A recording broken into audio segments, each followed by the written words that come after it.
Yang satu ini, saudara, ada relawan Anies Baswedan yang juga mengukuhkan 100 tim nasional Badan Koordinasi Saksi Relawan Anies Baswedan untuk mengawasi pemilu agar tak terjadi kecurangan. Pengukuhan ini turut dihadiri oleh perwakilan partai pendukung yakni Partai Nasdem dan juga Demokrat.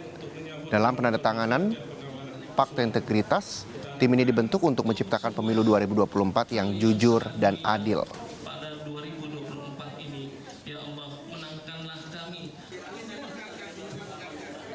Kita mengukuhkan bakorsi atau 100 bakorsi di Badan Koordinasi di tingkat nasional yang berjumlah sekitar 100 orang gitu.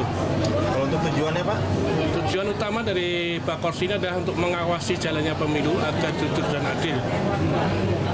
Ada berapa? Untuk tahapan pertama kita membangun atau mengukuhkan di tingkat nasional ada 100 orang.